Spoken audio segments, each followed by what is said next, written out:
Big Brother is watching you. Oh. Listeners, you are warned. This program is not to be listened to. Welcome to 1984 Today, your one-stop shop for all things dystopian. I'm your host, Mike Friedman. Forgive the occasional rasping of my voice, but I'm feeling a little hoarse right now. Don't worry, it's consensual. Our guest today is C.J. Hopkins, an award-winning playwright, novelist, and political satirist and commentator. His work has been produced internationally, and his political writing has been published widely by outlets including Consent Factory, Zero Hedge, Off Guardian, and Dissident Voice. He's also the author of a dystopian novel called Zone 23, which I hope we also have time to discuss. CJ, thank you so much for joining us. It's a pleasure. Thanks for having me, Mike.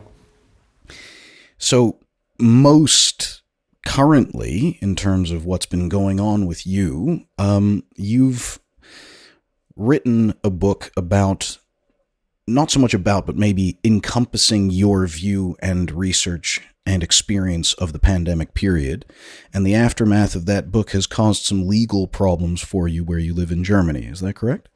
That's right. It's actually not the book per se that's caused the problems, but the cover art of the book. The book, just to be clear, is a collection of my essays, my columns that I write regularly and publish on the Consent Factory and on my Substack. And every couple of years, I collect what I think are the best or most important of those, and I publish them as a collection. And that's what this book is, called The Rise of the New Normal Reich, and it's my essays from 2020 to 2021. The cover of the book, my brilliant cover artist, Anthony Freda, and I, what we decided to do was basically steal the design from William Shirer's internationally famous book, The Rise and Fall of the Third Reich. And there are several covers, but maybe the most famous one is the one that we stole, which is all black, and the title is in red lettering, and then beneath the title there's a white circle with a swastika in it. This is the cover of the Shirer book. And what we did is basically copied that, and we covered up the white swastika with one of the medical masks that everybody was forced to wear for over 2 years. So that's the cover art of the book.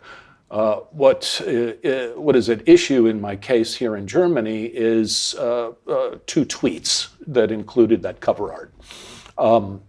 And I'll tell you the story just as quickly as I can. In June, got a letter from the Berlin state prosecutor informing me that I was under criminal investigation for 2 tweets that I published in 2022. So that was rather alarming. I went out and got a lawyer. The lawyer wrote to the Berlin state prosecutor and first thing just asked, what are the tweets? Because they didn't tell us. So the prosecutor sent the copies of the tweets along, and it turned out it was 2 tweets that I had written in German, basically satirizing, challenging the mask mandates. And the first one, basically, it was the cover art from the book. And then I said, I wrote in German, the masks are ideological conformity symbols. That's what they are. Stop pretending that they're anything else or get used to wearing them. And the second tweet was I simply subtweeted Karl Lauterbach, the health minister of Germany. He was quoted in an article in a German newspaper saying that the masks always send out a signal. And I thought, perfect. That's exactly my point, Karl. So I subtweeted that and stuck the cover art on it. And so those are my 2 tweets. For these 2 tweets, I'm accused and have been found guilty already, really, of, and I'll try to remember the exact quote from the German law. It's, I'm accused of disseminating propaganda, the content of which is intended to further the aims of a former National Socialist organization. end quote. So basically supporting the Nazis is what I've been accused of. Anyway, my lawyer responded to the charges in writing, and the next thing we knew, we got a Strafbefehl, which in English is... That sounds serious. Yeah, it just sounds really serious in German, and it is. It's the order of punishment, basically. And so this is informing me that I'm a hate criminal and that I have been fined €3,600, or I can spend 60 days in jail. So that was in August, I believe, when we got that. So next is a trial.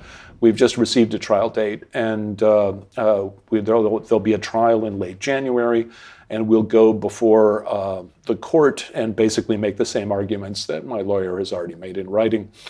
And we'll see where it goes from there. In the meantime, the Berlin state prosecutor opened another investigation of me because I published a column about the original investigation of me, in which I included screenshots of the tweets that the prosecutor had sent me.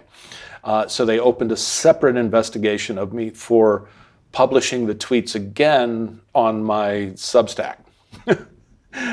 Now, this investigation has been suspended for the meantime. It can be reopened whenever they want. But this investigation has been suspended with the rationale that when I am punished for my original alleged crimes, that this punishment will suffice to punish me for publishing them again. So that's basically the story and where things stand. For those of us, thankfully like myself, who perhaps have a slightly different idea of how due process works, is it regular in Germany that the procedure is inform the accused that they've been accused, inform them that they've been found guilty and what the penalty is, and then have the trial? That seems a little backwards, no? To me as well, but apparently for charges of this nature, it is standard. That's what I've learned. It may be different if it's a violent felony crime or something like this, but apparently for charges of this nature, this is the process in Germany. It doesn't help dispel the common picture of Germany as a place without a sense of humor, that what obviously, or at least I say obviously to me, is intended as an ironic usage of a symbol, that you should be accused of furthering the aims of the organization behind that symbol, when in fact you are using that symbol to compare present policy to the behavior of that very negative association and institution and party and so on. No? Yes, I've made this point. Other journalists have made this point. Matt Taibbi made this point in a piece that he wrote about it, and said something along the lines of, no amount of drugs could possibly lead a person to think that Hopkins is in any way supporting the Nazis. Mike, I have a 30-year track record as an author, as a playwright, lately as a novelist, and as a columnist or political satirist. My work is all over the internet. It take about 2 minutes for anyone to just do a quick search and discover who I am and what I do and what my character is and what my sympathies are, what my political sympathies are. The charges are just absurd on their face. I kind of look forward to hearing the judge or the German authorities or the prosecutor or whoever. I'm not sure how this trial is going to work, but part of me kind of looks forward to hearing them try to justify these charges because they're ridiculous. They're absolutely ridiculous, and especially because from the sounds of the way you describe them, the very nature of the alleged crime is based entirely on intent. So it's not about fact, right? Disseminating something in support of something is reading your intention as furthering the aims of the thing that you're disseminating the symbolism of. Sure. And how can they argue when it's so clear, like you say, that it's the exact opposite? Yeah, well, they have to, because, and a lot of people don't understand this, in the English-speaking world, there's misperception among a lot of people, and they think, okay, swastikas, you can't use swastikas at all in Germany, they're banned, you can't do anything like that. And it's not true. Of course, swastikas are banned. It's Germany. This is where the Nazis. Bit of history there. This is where the Nazis happened. Of course, they don't want Nazis parading around with Nazi flags and swastikas, and what have you. And I have to say, although I'm generally a free speech absolutist, I understand that law, and I actually agree with it. I don't want neo-Nazis parading around in Germany with swastikas either. So I understand the law. Written into the law, of course, are numerous exceptions to the ban on swastikas. You couldn't show Quentin Tarantino's films here if there weren't, these exceptions written in. You couldn't give lectures. You couldn't address the history of Nazi Germany if you couldn't publish books about it historically, right? Exactly. And there are many, many exceptions written into the law.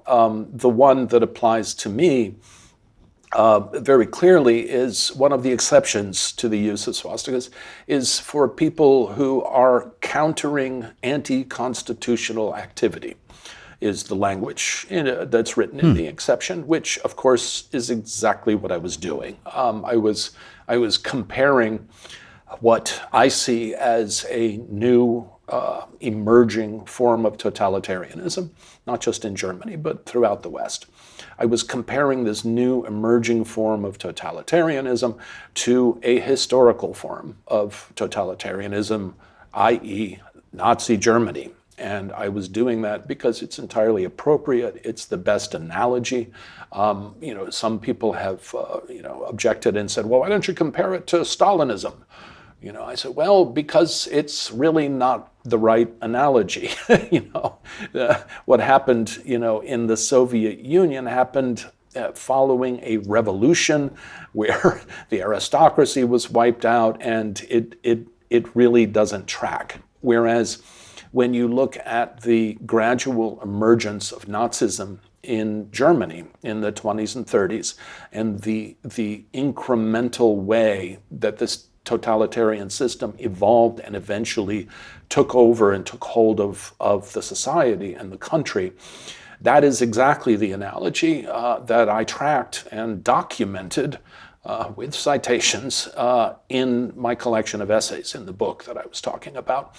And in the book, and in my columns, I've gone to great lengths to make the point that it's not a return of Nazism. That's not what this is. It's a new form of totalitarianism. There are similarities and there are differences. The similarities need to be noted and the differences need to be explored. And we need to try to understand them. Anyway, so yes, I was absolutely comparing what I see as an emerging form of totalitarianism to a historical form of totalitarianism. And in my mind, and I think in the mind of anyone with any integrity, that qualifies as countering anti-constitutional activity. So yeah, they have to try to twist it into something that it is obviously not in order to bring the charges. I've talked to a lot of people about this, Mike, and I'm at the point where I want to stop beating around the bush. There's not a misunderstanding. There's not a legal issue here. This is a crackdown on dissent. Basically, what's happening is authorities, not just in Germany, it's happening all over the West, are picking out certain people and they're making examples of us. And that's what's happening. There's no confusion. The law is clear. It's not a legal argument. Is what I'm trying to say. This is a crackdown on dissent.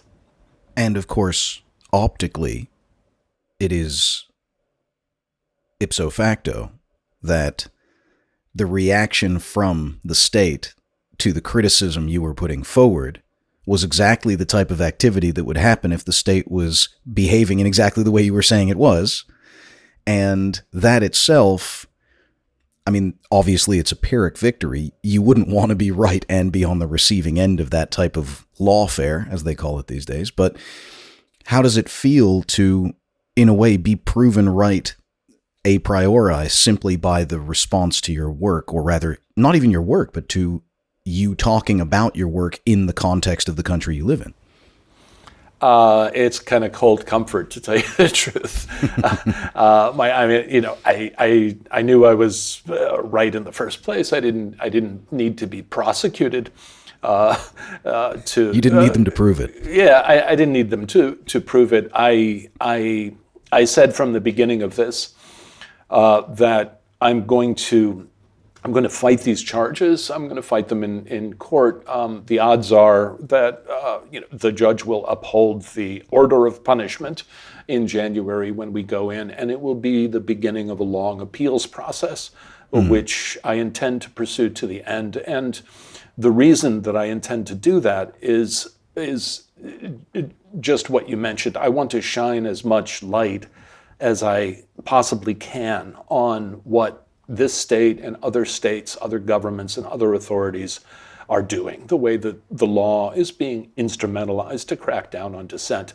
I could have, back in August, I could have simply accepted the Strafbefehl, paid the fine, and it would all be over. The reason that I'm pursuing this and that I refuse to accept the charges is it's not really just because of my case, but it's because of this widespread crackdown on dissent that is happening in countries throughout the West. I know that a lot of people who don't pay attention to this stuff may not be aware of it, but if you dig into it, you will find cases like this happening throughout the West, and I want to shine as much light on it as possible.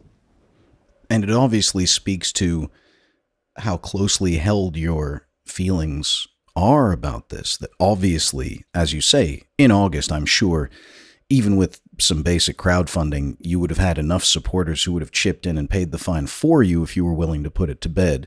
But of course, then, as you say, there's a long line of people behind you who either have or might in the future say something that falls under that umbrella, and that would be doing no favors to them. Yeah, what I'm really trying to shine light on, I mean, it's in the introductory essay of my book. It's woven throughout all of the essays in the book, and most of my columns. I tend to repeat myself. What I've been trying to explicate and emphasize for a number of years now is that what we're experiencing, and we're still experiencing it. I described 2020 and 2021 as the shock and awe phase of it.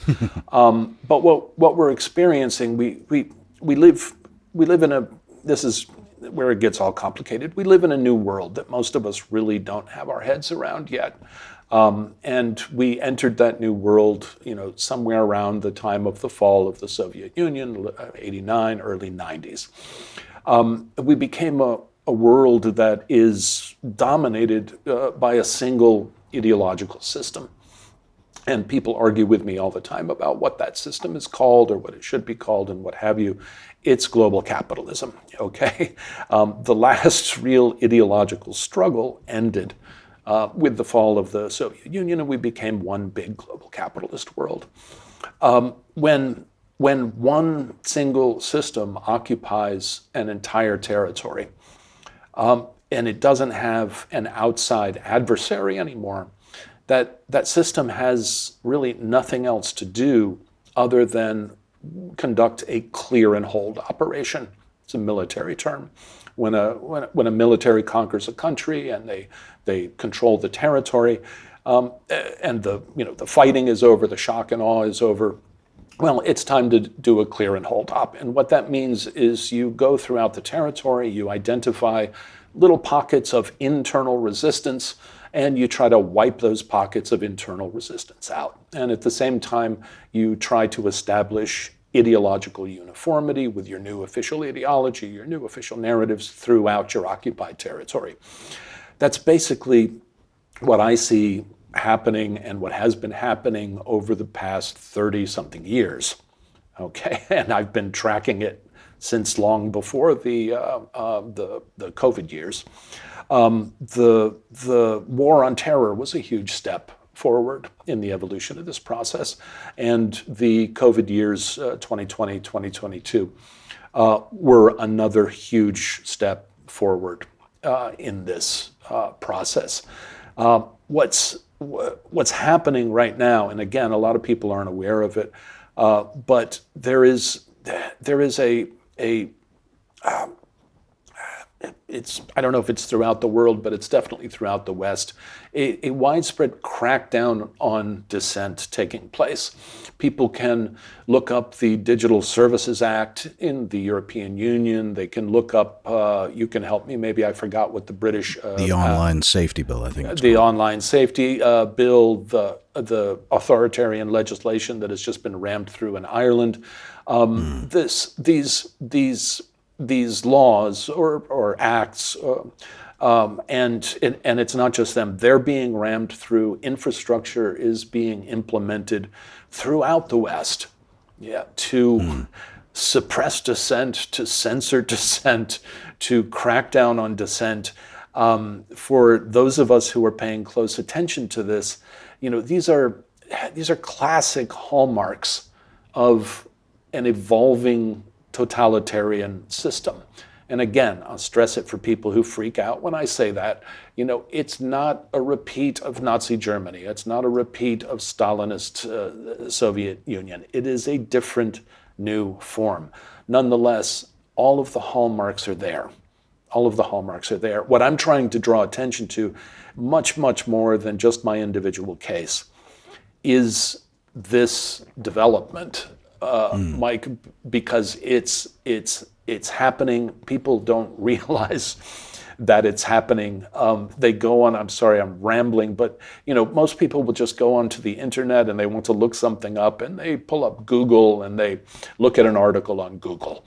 And, okay, sure, if you're, researching, iguanas in the Galapagos Islands or something, fine, Google might be a perfectly legitimate, Wikipedia is what I meant. Wikipedia might be a perfectly legitimate source, for information on those iguanas. But if you're looking up anything political whatsoever, this information has been curated and tailored and censored, and what you're reading is what the power structure in our world wants you to read. And this is just one more example. It goes on and on. Well, in a way, that last point you made, what it makes me think of is maybe 50 years ago, you go to a library and you'd look for a reference book to look through it for something that covered whatever you were researching. And in much the same way that books are published through a certain process that has a winnowing effect, there's a gatekeeping system in place. By the time a book is on the shelf of a library or a bookstore, it's been through enough hands and across enough desks that, by and large, with the exception of vanity and self-publishing, it's going to be something someone's willing for you to read, not something they definitely don't want you to read. And in a way, the internet got ahead of that system, and what we're seeing perhaps is the system catching up through a combination of legal means and also marketing, because a lot of this has to do with the way the necessity for the control of what we see and hear is pitched. It's for our safety. It's to prevent these crazy theories from destabilizing society. For example, for your sake, obviously, I hear you when you say global capitalism. Just to be clear for our listeners, and God forbid any German prosecutors who are trying to find something they can use out of context, I'm reasonably confident looking at your face while we're discussing this, when you say global capitalism, you don't mean Jews. and just the fact that you have to say that exactly right is proof of where we are. What does what does it's really funny, Mike. I was in the streets in New York in 2002, I think it was, protesting with the anarchists who ended up evolving into the Occupy movement after I had left the States, and who came out of Seattle and all of the protests against globalization. The WTO protests, the May Day Absolutely. protests, that kind of thing. Sure, and I was protesting the WEF had a big conference in New York. I think it was in 2002, and so that's where I came from. Was from the left, protesting back when we were all protesting globalization, and at some point during the last 20 years, that has been twisted into, oh my God, if anyone, mentions globalization, oh no, that's a dog whistle, for exactly. talking about the Jews, and it's the madness of it is insane. Again, Well, it's the same way that a vote can be described as a threat to democracy now, with no sense of irony. Well, sure, and also with you pointed this out in regard to the charges. What I always find bizarre is I talk about global capitalism, and someone says, "Do you mean? Are you really?" He's talking about the Jews, and I say to myself, what kind of a mind would make that association? It's what kind of a mind would equate the global power structure that we live under with Jews. It's an inherent leap, right? It's an inherently biased leap. It's something that even assuming other people would make that inference is assuming a level of prejudice in them, right? Well, it is an anti-Semitic leap. Absolutely. It's just the idea that speaking about a global ideological power system and a global economic system is somehow connected to the Jews is it's just madness. And on your use of the word totalitarian,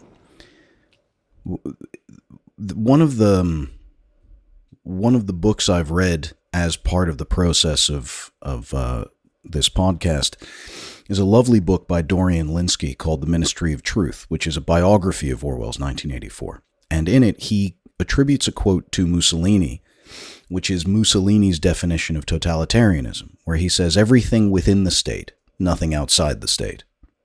And to me, I think that's probably the simplest and most pointed description that does away with a lot of what you're talking about. These associations people have, they think you immediately mean fascists or you immediately mean communists. That in effect, when one says totalitarian or authoritarian, people immediately paint an ideology onto it from some part of the political spectrum, when really, I suppose what we're talking about is the way that entrenched interests take hold of and maintain power and consolidate and centralize that power for their own benefit.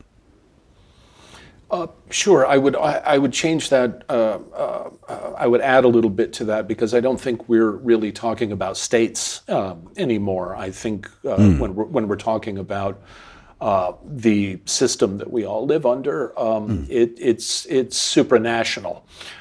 So I would alter that quote a little bit. I've actually spent a lot of time and written a lot trying to get my head around it and articulate it a little bit. For people, I think it's hard for people to understand. I think a lot of folks, I've got a lot of readers, I've got a lot of conservative readers, and they get very upset when I talk about capitalism at all and global capitalism. And I try to tell them, look, I have absolutely nothing against people owning private property and hiring other people to work and people working doing for business. Wages and doing business. People, human beings have been doing this since the dawn of civilization. It's not what I'm talking about. I tell them, I understand that this is not the type of capitalism that you want, but it's the type of capitalism that we have. and what we're talking about, it's not a conspiracy of individuals. It's not a centralized force We're talking about a decentralized, supranational, global network of power, economic power, but my focus is ideological power. And the points that I try to make sometimes, one point that I try to make, I use Saudi Arabia as an example. You can look at Saudi Arabia and say, okay, well, Saudi Arabia is, an authoritarian state. It's a theocracy. Islam is the official religion of the state, and so on. And what I try to point out to them is, look at the difference between a country like Saudi Arabia and a country like Iran, right? Saudi Arabia is not a problem for global capitalism, globocap, as I refer to it satirically often.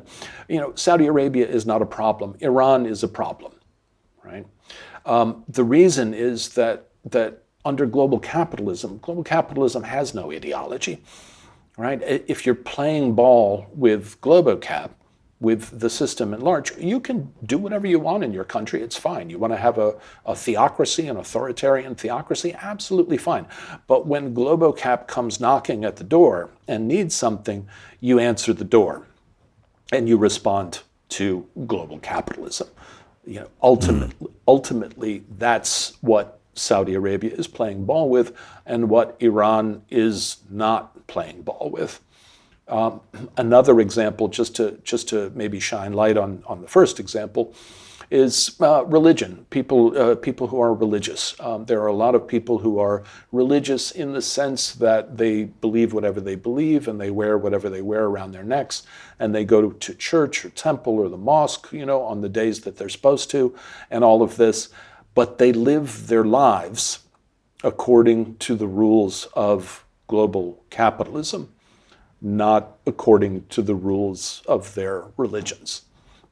It's the people who attempt to actually live their lives according to the values of their religions that immediately run into conflict with global capitalism, with the power system that we all live under. It's try to go and actually live like Jesus. Yeah, and see how that goes, or look at religious fundamentalism, whether it's Islamic fundamentalism in the Middle East, Christian fundamentalism in the United States, and you immediately see the clash. It's a long way of getting back to the point that I was going to make, which is basically global capitalism has no ideology. It's one of the perhaps the main difference between this new emerging form of totalitarianism and the 20th century forms, which were absolutely ideological. Global capitalism has no ideology. It doesn't need an ideology. It has no external adversaries. It has no outside enemies, right? So what does it need an ideology for? Its ideology has become, and there's scare quotes around this, folks, reality. That's what its ideology is. And if you look at the conflicts, at most of the conflicts that are taking place, definitely the conflicts that I'm experiencing and a lot of folks in the West are experiencing, they're not portrayed as political conflicts anymore. The names that people like me get called are not political epithets anymore, right? We are science deniers. We are anti-vaxxers. We are conspiracy theorists, right? We are people who basically do not accept reality. Scare quotes around that again, folks. Yeah. Anyway, I've described this as pathologized totalitarianism. Mike, it's one of the biggest differences between this new emerging form of totalitarianism and 20th century forms. And if we look at that within the framework of dystopian trends, a dystopian idea, this question of what is real, what is true, and who has the right and ability to describe and determine reality, this is, I suppose, where it's clear, as you say, we're not dealing with something that is governmental only, but more to do with, again, how is power acquired and kept. Coming back to your experience in Germany with this trial, one of the Orwellian terms that can be used, although people often quote or misquote 1984 to try and apply it to all kinds of stuff, but the idea of thought crime itself, the idea that what you have in your mind, what you see when you look at the world, is a legal offense. That in itself, to me personally, feels closer now than it did 5 years ago, 10 years ago. And obviously that's one of the things you're sharing today. In that context, where we have these terms, hate speech, hate crime, thought crime, and you described yourself earlier as a free speech absolutist, where do we plant a flag where we say, if we're going to have a reality that isn't sewn up by one particular group, we have to be able to say things for ourselves, to describe things for ourselves, and not have terms dictated to us? Where can we plant that flag? How do we square a world that we're told needs to be safer and more sensitive and more feeling and compassionate with a world where people, in practical terms, must be free to express themselves in order for one group not to take control of reality, as it's described? Well, this is where I'm just an old-fashioned free speech lefty, which is basically we're grown-ups, and the world is a messy place, and human beings are messy animals. And I don't want to live in a world, and until recently, most people, with me on the left, liberals and leftists, what have you, also didn't want to live in a world where we were, giving up the freedom to express ourselves in the name of safety, in the name of not offending people. Back to the classic example that most Americans use constantly, which was I think it was the big Nazi march in Skokie, Illinois. I forget what it was. The Illinois Nazis from the Blues Brothers. Yeah, I hate Illinois Nazis. It was from the 60s, 50s or 60s, I forget. But the old ACLU came out at that time, and all the liberals and leftists, everybody came out and said, you got to let the Nazis march. Because when we start restricting the speech, even of people that we despise, when we start controlling the speech, who's next? Once you ban the speech of the Nazis in Illinois, then guess what? The racists in Alabama and Mississippi are going to ban the speech of the civil rights workers who are trying to. Once you start down that road, it only leads to censorship and totalitarianism and dystopia. So my answer is, we need to be grown-ups and we need to live with it. The way that I deal with Nazis, neo-Nazis, and crypto-fascists and anti-Semites, I tell them very plainly when they write in, to my Substack and what have you. I tell them very plainly, I'm going to delete your comments and I'm going to ban you from my from my Substack, right? I'm not the government, I'm not the state. I don't want to hear your crypto-fascist garbage, right? And everyone, all of us have the freedom to do that. We can also choose to argue with them if we want. I'm sick of arguing with them, so I just ban them. But the other way is to argue with them and demonstrate what, sick, twisted souls they are. This was understood, and this was the basic position of liberalism and certainly leftism for years and years and years. This new narrative that has developed that somehow we need to protect everyone in society from offensive speech and idiotic ideas and lies, is really dangerous to me. No, we just need to counter lies with truth. We need to, counter, offensive speech with non-offensive speech. The Brandeis argument, right? That the cure for bad speech is good speech. That's it. It's just the classic Brandeis argument. The example you gave of your Substack and your moderation preferences is very, very interesting, because you're, as you described, I think you and I agree, using the law, having a law that says there are limits on what people can say and what they can express, is not a good idea for a society.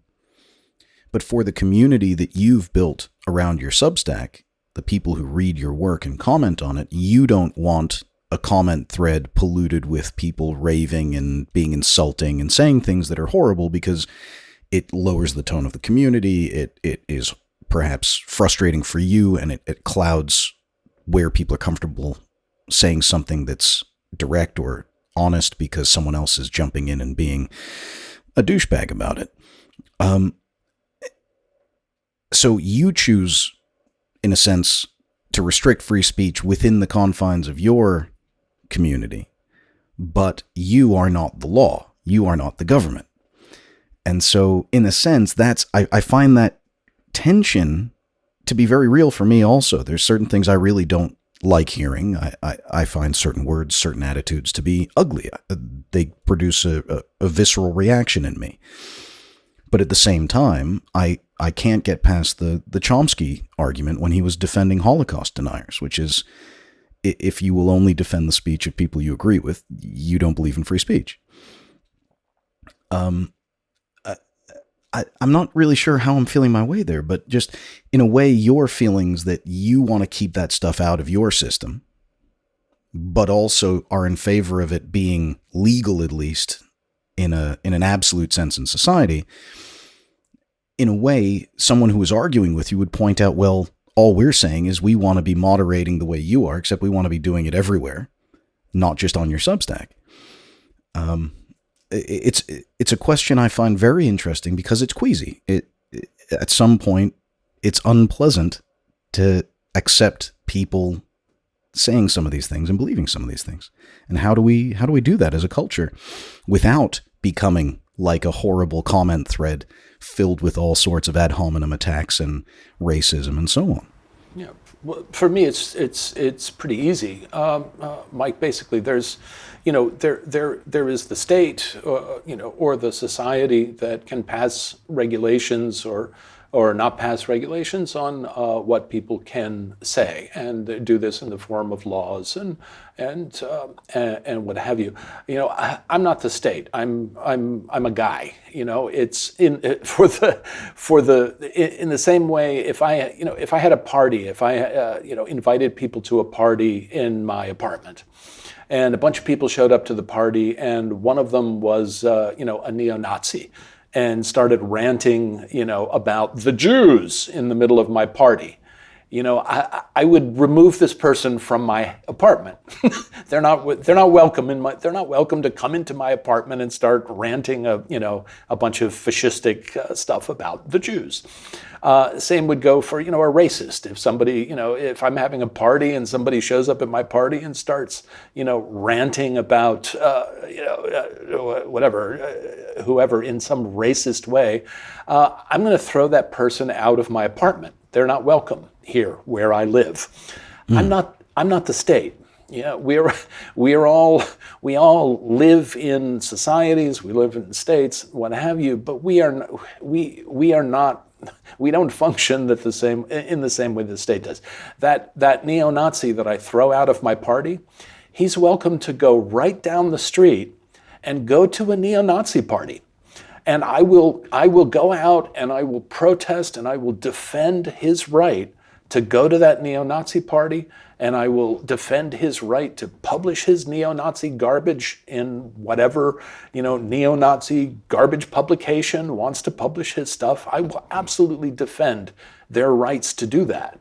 This doesn't mean I need to let them hang out in my apartment at my party. And it's really that simple. It's something I say it on my Substack. I say there are plenty of places on the internet for you to spew your anti-Semitic garbage. This is not one of them. Go and spew it in one of those places, and I will absolutely defend your right to do that. I remember the first time I ever went to Berlin, and I have no idea if it's still there, but I saw on the side of a building a quote that I believe was attributed to Albert Einstein that said, when the people fear the state, you have tyranny. When the state fears the people, you have liberty. And to me, what you just said makes perfect sense. And in a way, what it brings up is something that ties back into a lot of these other trends we're observing culturally and politically, which is when you have a society which is legally adversarial, but individually people assert their own views in that way, we kind of create a web, right? You assert, no, I am not going to accept this in my presence, in my home. And that person knows, no, that's not okay here. And they go and they can go be an asshole among assholes, but here, not okay. And in a way, this encourages a type of social web, because what it really is the culture gets stronger by resisting. It's almost like a pathogen, right? The immune system of the body politic gets stronger by resisting these things as they circulate through it. But if you only have a state saying these things cannot be said, it puts it into a position where, because nobody ever says any of this stuff, people don't assert these things. We don't develop the culture of people drawing these lines in a way that's maybe not always congenial, but at least individual and personal. And it's about how we relate to each other. It's not about what the rules are. I was going to ask you in that context as well, what it means to be a dissident today. And in what ways it's possible. Are we in a situation of a kind of opportunity that the portal is closing on people who can be openly contrarian or dissenting against what they see as the direction the world is taking or laws are taking? Yeah, we're absolutely in that state. This is the crackdown on dissent that I was talking about, and again, it is really a new form of totalitarianism that I've been working pretty hard to try to understand and describe. Because again, it's not about ideology. It's not the 1950s in the United States where it's we're the forces of freedom and the commies are the enemy, and there's the commies are everywhere and they're coming out of the woodwork, and it was about ideology in that sense. This is a strange new form because again, global capitalism, which is really the ideology that we all live under, is not an ideology. Yes. There's nothing ideological about it, which is part of what makes it so powerful. It can instrumentalize any ideology it wants one day, drop it the next, pick up the opposing ideology, instrumentalize that the next. People have seen this and have noted this over the past few years, the way the official narrative seems to change on a dime.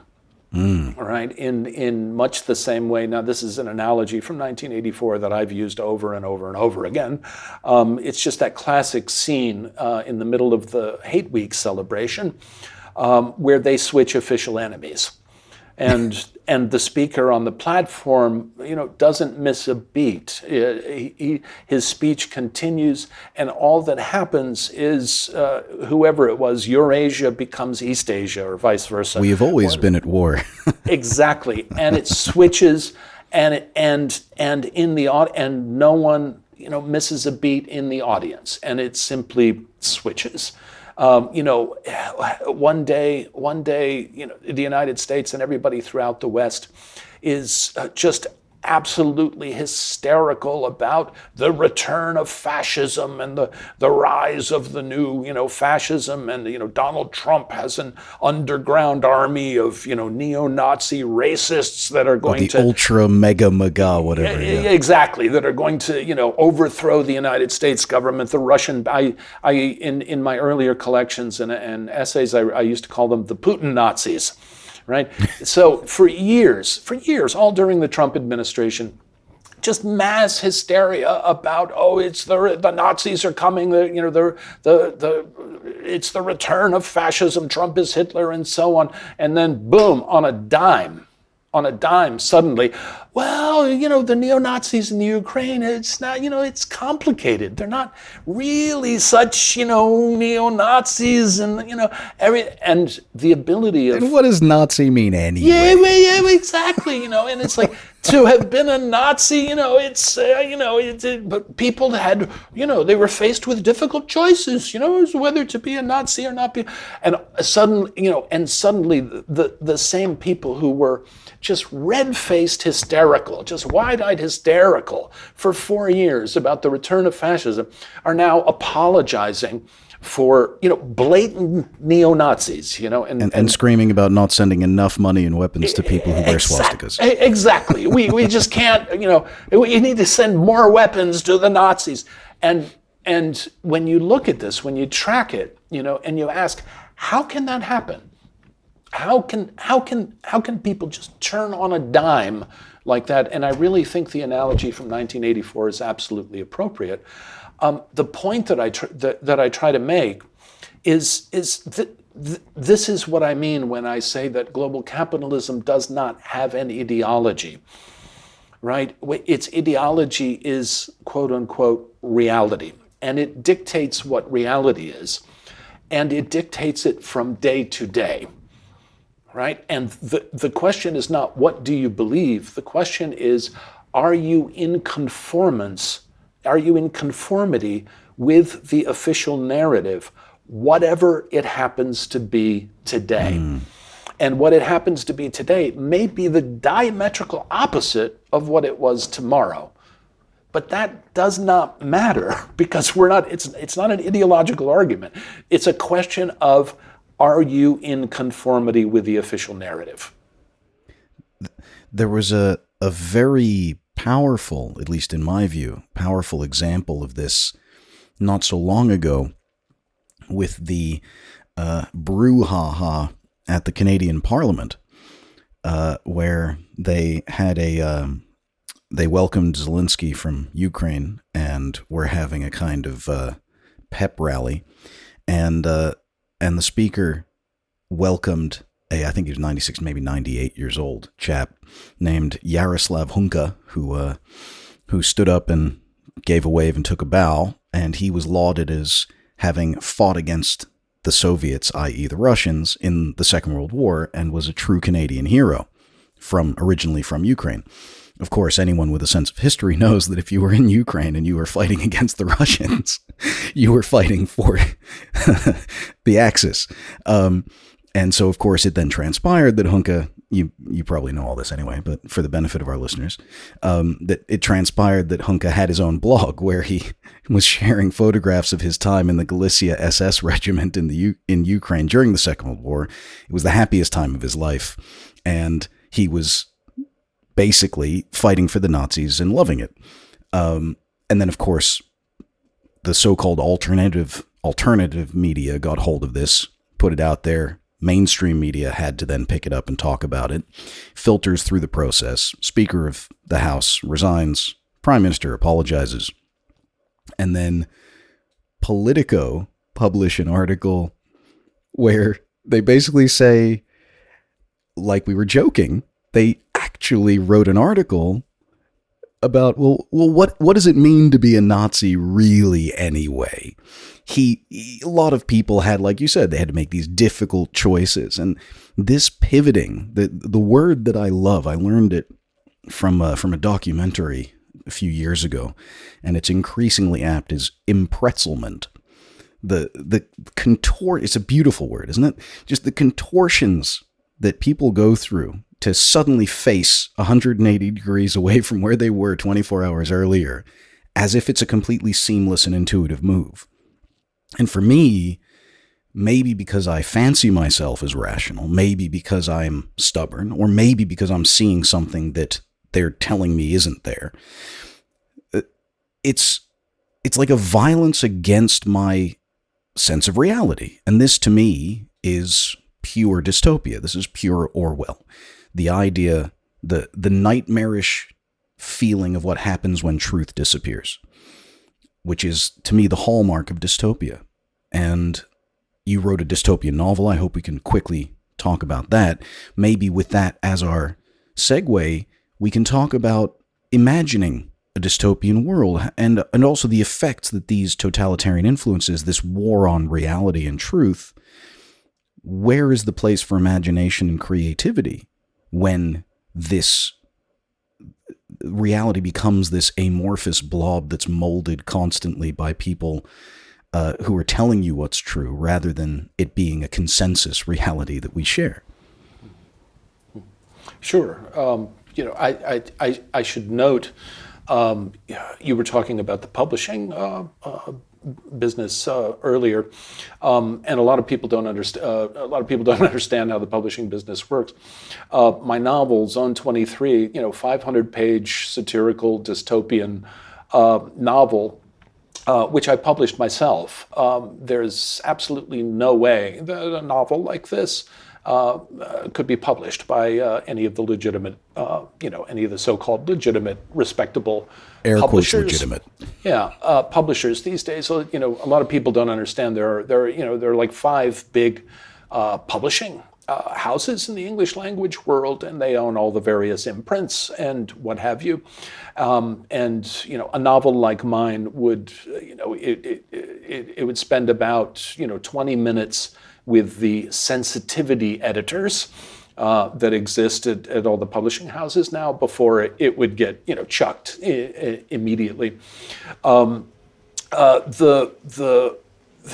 joke. I've joked a lot with people. I joked during the COVID years. I apologized. I said, "Look, I'm really sorry. I published the novel in 2017. I said, I'm really sorry. I didn't realize they were going to use this as a blueprint so soon." One of the fundamental premise of the novel. There's obviously 500 pages. There's a lot in there, but the fundamental premise of the novel, at this point, it's at some point in the distant future, which we don't really even know when it is. The not too distant future. Well, no, it's the supposedly pretty distant future, but nobody's really sure what time it is. Society, it's a completely corporate controlled society, a post-apocalyptic or a post-catastrophic society that has been rebuilt after a total social collapse.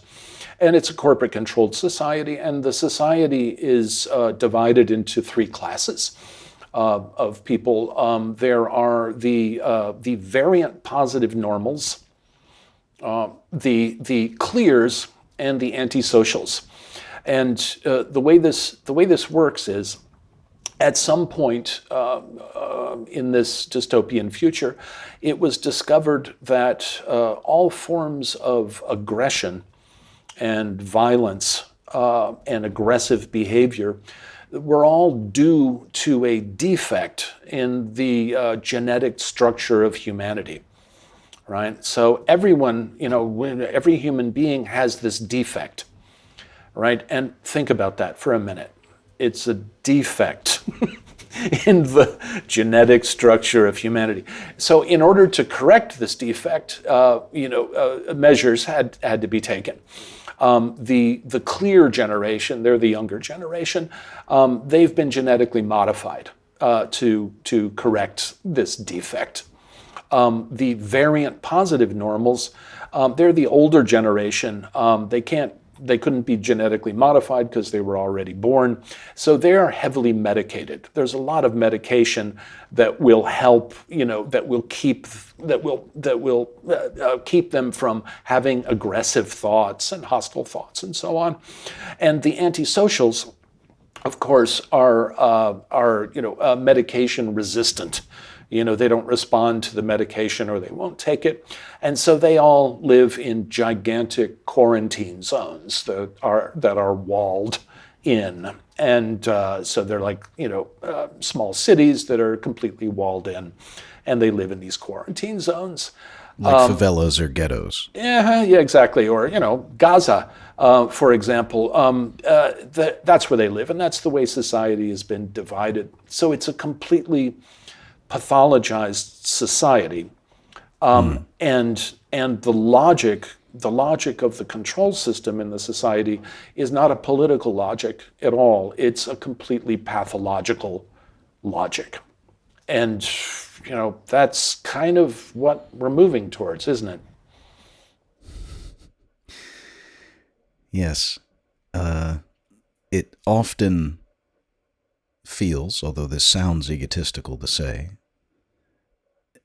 it often feels that common sense can be a superpower sometimes. And that's not comforting. I suppose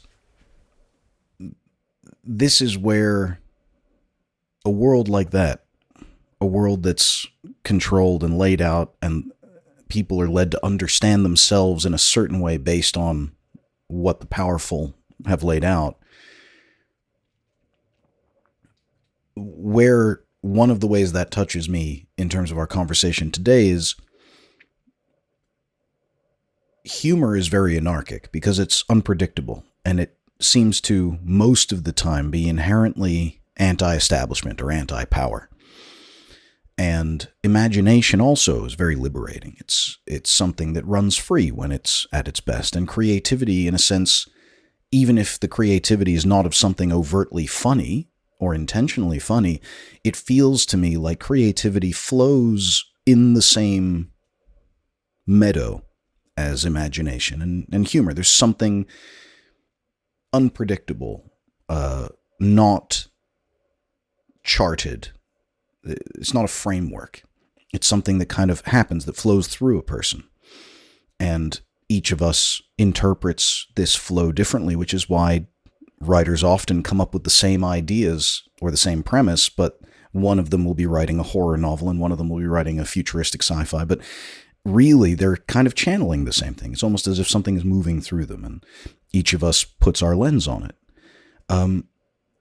So this, like you said, this emphasis on controlling reality feels like one of the side effects. I wouldn't speak to whether it's an intention or not, but feels like one of the side effects is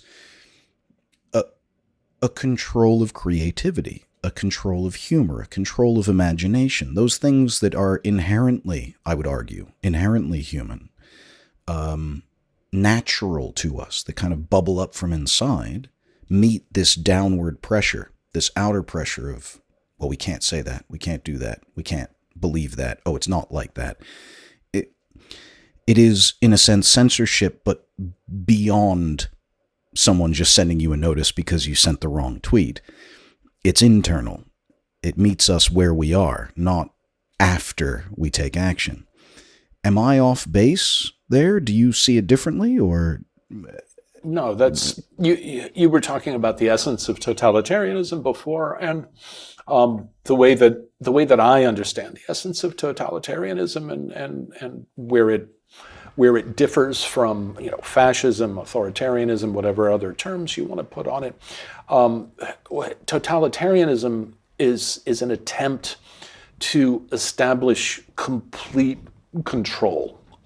And this, ultimately, it's impossible, of course, this can never be done, but nonetheless, this is the intent and the energy of totalitarianism. It doesn't simply want to control what you do, it wants to control what you think, what you believe, what you're capable of thinking, what you're capable of imagining. That is the impulse, that is the intent. Just to get back to the difference between my case, I mean, somebody like me or many other, more important people than me, Julian Assange, for example, other people who are being made examples of, the point is not really what they're doing to us. I wrote this in one of my columns. I said, the Globocap is sending out a message. And, the message isn't meant for me and for people like me. We're just the material. We're just the material that the message is conveyed on. The message is meant for you. And that's why we're being made examples of. The point of it is, here, folks, just regular folks out there, look what we're doing to this guy because he said something that was, because he committed a thought crime. Look what we're doing to him. Do you want us to do that to you? If you don't, maybe think twice before you write that next tweet. Think twice before you, put this into your novel. Think twice before you, write that line in your poem, before you finish that painting in the way that you just envisioned.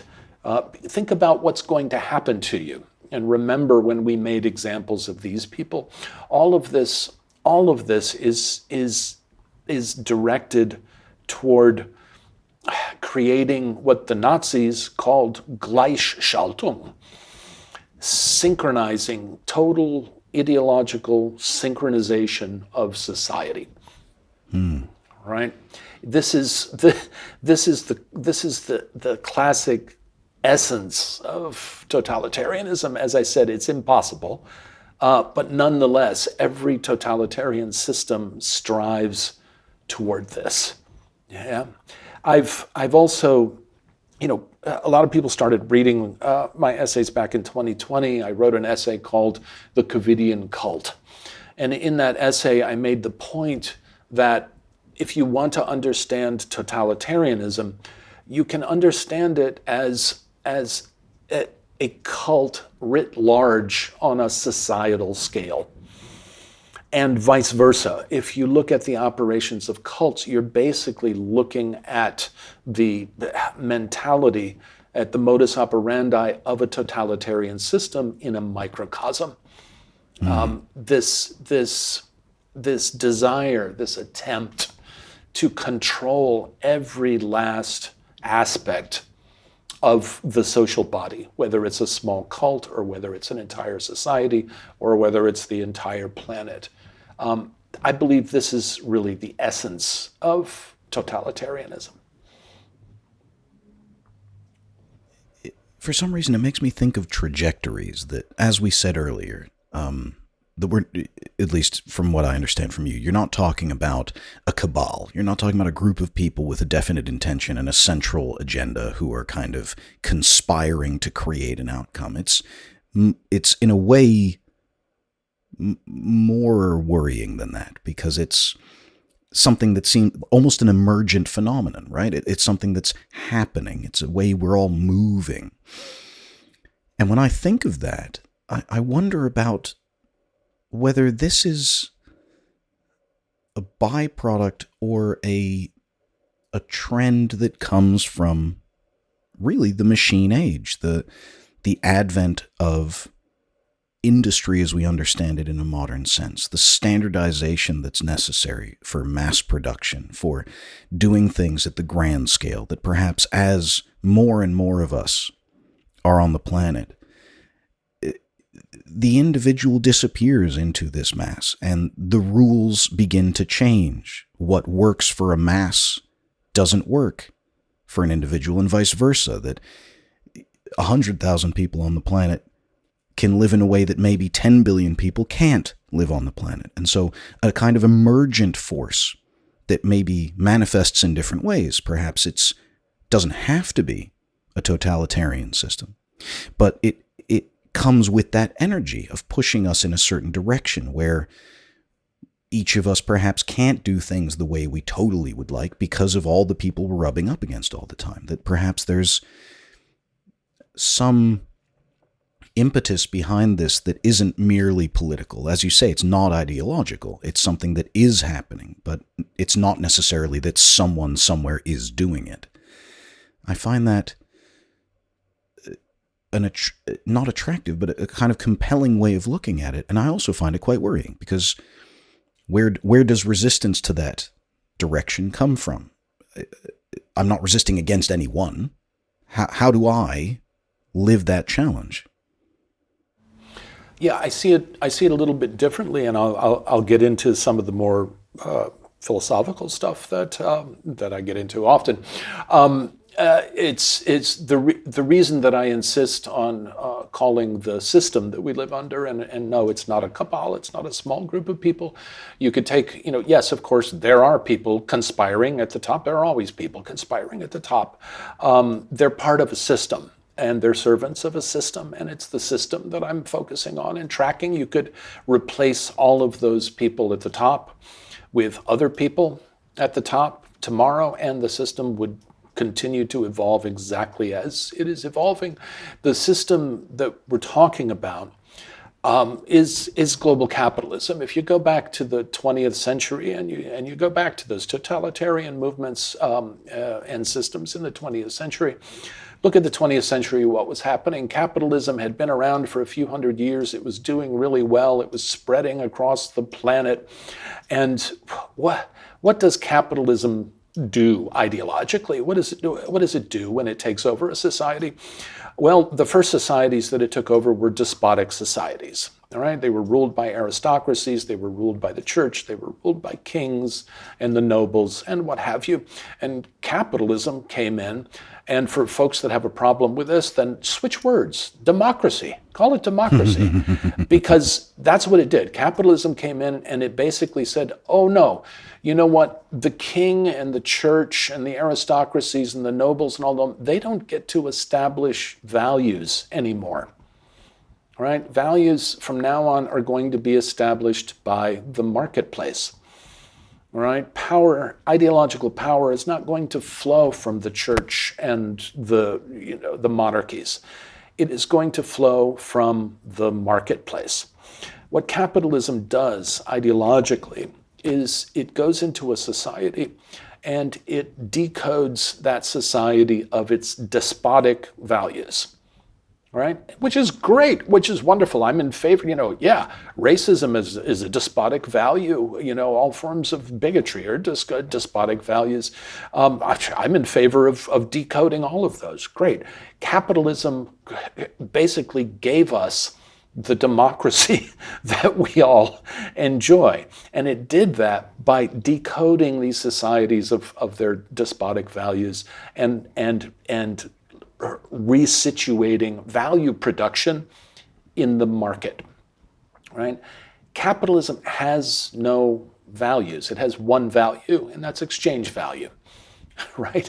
That's where value comes from. People complain, now it's like everything comes down to money. Yes, it does. It comes down to money because that's the value that the market dictates. Whatever a commodity is worth today is what it's worth.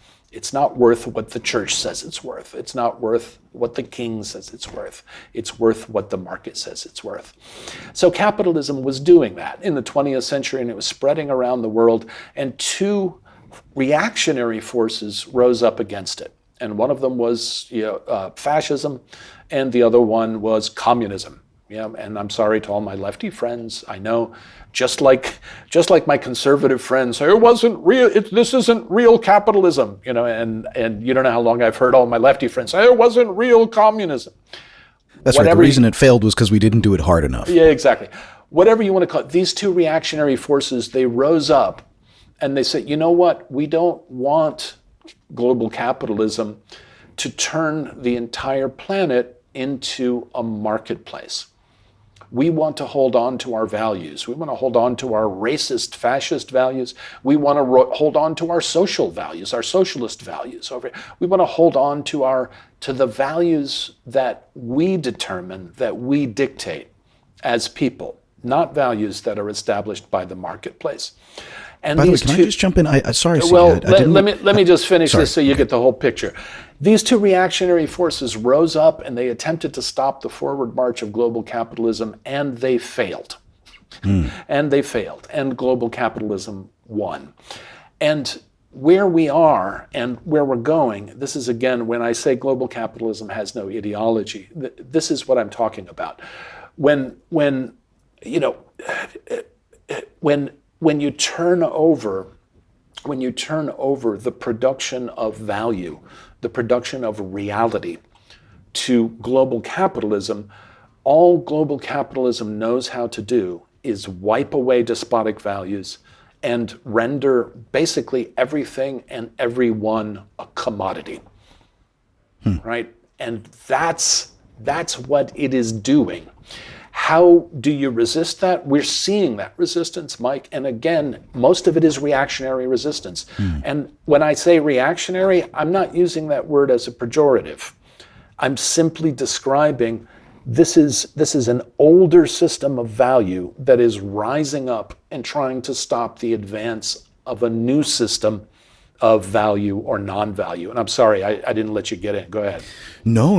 I apologize for the interruption. It was only when I love the way you have put that together. And all I was going to kind of offer up as an observation was, obviously, when we're speaking about fascism and communism rising up at that particular time in that context, within the framework you're using, there's a certain assumption of sincerity, that the Bolsheviks really believed what they were doing, or that the Nazis really believed. And to me, I don't know if I take them in that way, because maybe not that I'm any more cynical about the will to power than you are, but just that there's a reluctance among people to lose what they have, especially if the thing that someone tells them they're going to get they don't think is as good as what's going to replace it. And maybe in that sense, when that inner dissatisfaction bubbles up, someone smart enough and cynical enough to come along and tell people a story about how they can keep what they have and have the satisfaction of fighting against something that's worse. And so when you're talking about this older value system resisting, in a way, it falls within the linguistic framework that's used by people in power now, which is that terrorists fight, quote, our way of life. It's terrorism, it's theocracy, it's bigots, it's right-wingers, it's people who are deplorable or illiterate that are against, quote, progress. And in a way, that goes back to what I was saying. Are we strapped to a rocket that's just moving, and all we're doing really is observing dynamics as they change, but not really with the ability to change it, because this is how societies rise and fall, how they develop, how they move? Is dystopia or authoritarianism, in a sense, an end result of a trajectory that we're on? Or is it something in which we have more choice as individuals and maybe more of an ability to shape the outcome? Well, I'll get a little spiritual with you, because what I often say when I get to this point in conversations is that I have this crazy faith in people. I think the blurb of my novel talks about the indestructible anarchic spirit of human beings, and I believe in that, and that's my faith. I think there are phases. I think there are phases that we go through historically. I don't think there's an end point. I don't think anything ends in dystopia. I don't think anything ends in totalitarianism. It may get there and stay there for a while. but I don't think it is in our nature as beings to stay there. I believe that anarchic spirit that is in us will not tolerate it and will fight back against it or find a way to throw a monkey wrench into the works of it. I don't know how to do that other than how I know to do it today. For example, today people ask me, people say to me all the time, Jesus, CJ, you're so depressing. Is there do you have any hope for us? Do you have anything to suggest and what have you? And what I usually say is I think the first step where we are right now, the first step is to recognize what this is. I think a lot of us, to quote an old French philosopher, we're struggling with dream figures, and the blows are falling on mortal faces. I think most of us haven't really gotten our heads around the world that we're in and the way power is structured. I think most folks are still, and it's natural. It's not because people are stupid. It's natural. Most folks, we grew up, we were raised and conditioned to see the world in terms of competing nation states and geopolitical struggles and what have you. So this picture that I'm painting is strange and it's difficult to get our heads around, but it is much more Orwellian.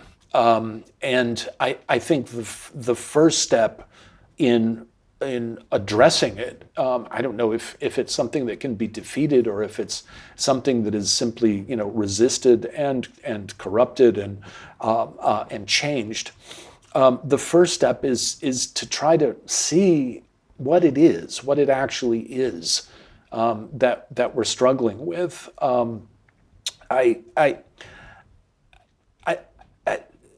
I told you I was going to get a little spiritual on you, and I will. The way that I understand history, and it's the way that I understand art and the creativity that you were talking about and everything else, forms come into being, right? And political power structures are forms like any other form.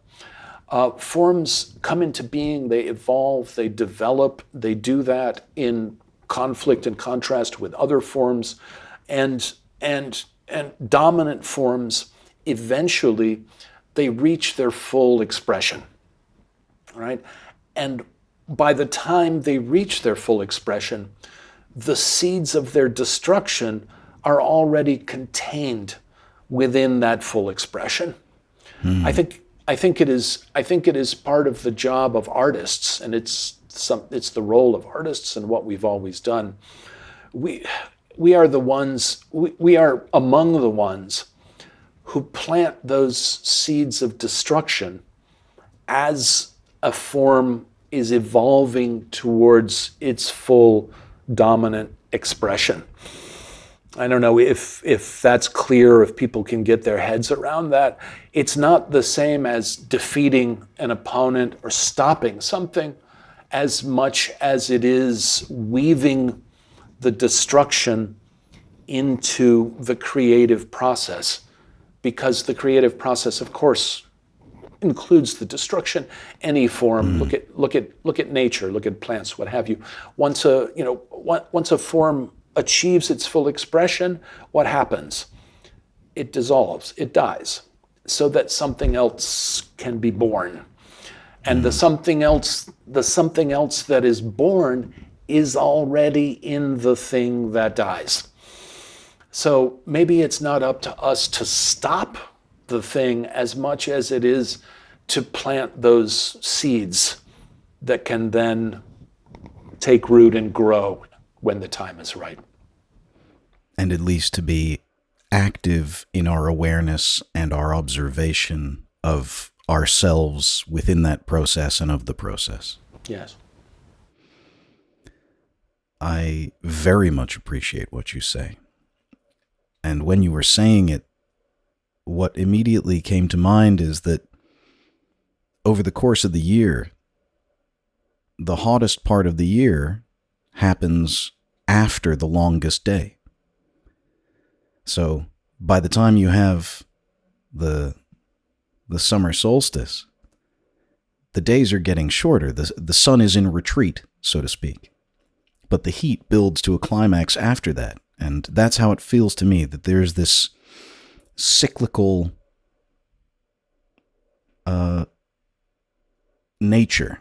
And in a way, that's also my feeling, and what I was much less eloquently and more indelicately than you fumbling my way towards. I really think that's a strong sense of reality, of how things flow and shape and fall away. And it's good, because fighting is a very tight, tense, almost aggressive and violent reaction. And maybe reaction itself is part of our issue, that, letting it flow and watching what's going on is perhaps healthier than being tense and feeling like I'm fighting something all the time. No, fighting has its place too. Bringing us back to the beginning of the conversation. Sure. And with that case as well, I hope that the process of forcing the German authorities to face you in court and buttress their own ridiculous argument contains the seeds of its own destruction, as you've said. Yeah, I think I've said this before since I got all spiritual. The way I understand what I'm doing here is, I come from the theater, Mike, and in a sense, I see, this whole ride as a big theater production. And, I'm an actor who's been cast in a role, and my role is me, right? So this is the scene that I've been handed to play, and so I'm going to try to play it, the best way that I can for the audience of, other human beings, and for the gods, and for the record, and for whatever. It's in a sense, the outcome doesn't matter as much to me as doing what I think the scene calls for. So yeah, that's what I'm trying to do. And on that journey, how can people who are listening now find you? What's next for you? What are you working on, other than obviously defending yourself in court against ludicrous allegations? I've been trying to work on my second novel. The Zone 23 was always intended to be the first of a trilogy of these dystopian novels, and I've started the second one. And every time I get going on it, something else happens, and so this court case has come along and disrupted me again. But that's what I'm working on. And aside from that, it's my columns I put out. I try to put out at least a couple of columns a month, or at least one a month. And they're on my Substack, or they're on the Consent Factory blog, and in various other disreputable, unreliable publications. I'm easy to find. People can just plug my name into a search engine, and you'll find my Substack and other things about me. So easy to find. CJ, I can't thank you enough for taking the time and sharing this very not just broad but deep discussion that we've had. It's been wonderful for me. I hope it's been valuable for you as well. Thanks. It's been a pleasure, Mike. Thanks for inviting me. Well, that wraps things up for this episode of 1984 Today. I'm grateful to our guest CJ Hopkins for being so generous with his time, and of course to you for listening. Following the thread of dystopia through the labyrinth of reason can be a daunting task, but I hope you'll agree that it's worthwhile. If you value what we do here, please check the show notes for ways to support this podcast. Until we meet again, keep the fire burning. We'll be back with more fuel next time. Goodbye.